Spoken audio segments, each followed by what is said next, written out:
আসসালামু আলাইকুম। আজকে 20তম বিসিএসের সাধারণ জ্ঞান অংশ আন্তর্জাতিক বিষয়গুলো নিয়ে আলোচনা করব। যেমন যুদ্ধই জীবন, যুদ্ধই সার্বজনীন, এটি কার উক্তি? এটি হচ্ছে হিটলারের উক্তি। এশিয়ার দীর্ঘতম নদী কোনটি? Young Sikiang. সাহিত্যে 1988 সালে এর নোবেল পুরস্কার কে পেয়েছিলেন? হোসে সারামাগো। কোন দেশটি অতীতে কখনো অন্য কোনো দেশের উপনিবেশ পরিণত হয়নি? থাইল্যান্ড। ইউরো মুদ্রা কখন চালু হয়? 1 জানুয়ারি 1999। চীনের দ্বৈত অর্থনীতির ধারণা প্রধানত কোন বাস্তবতার নিরিখে গৃহীত? বাজার অর্থনীতির গ্রহণযোগ্য করা। রাশিয়ার পূর্বাঞ্চলের সর্ববৃহৎ শহর কোনটি? ভ্লাদিভস্টক।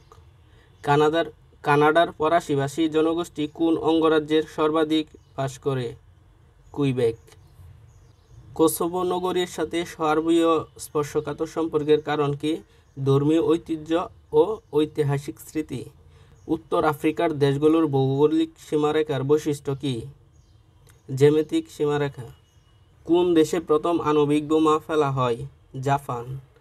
নিম্নলিখিত কোন আঞ্চলিক বা আন্তর্জাতিক প্রতিষ্ঠানটির সদর দপ্তর ঢাকায় অবস্থিত? সিডাফ। সার্ক কোন সালে কোথায় প্রতিষ্ঠিত হয়? 1985 সালে ঢাকায়। ইউরোপের কোন দেশে সম্প্রতি জাতিসত্তা ও সংঘাতের সমষ্টি সমাপ্তি হয়েছে একটি শান্তি চুক্তির মাধ্যমে? আয়ারল্যান্ড। আমলাতন্ত্রের প্রবক্তা কে? Max weber. জাতিসংঘের বর্তমান মহাসচিব কোন মহাদেশের? অ্যান্টোনিও গুতেরেস, পর্তুগালের। ম্যাকাও চীন সাগরে অবস্থিত একটি দ্বীপ যা কিনা একটি ইউরোপীয় দেশের কলোনি। ওই ইউরোপীয় দেশটি কি? পর্তুগাল।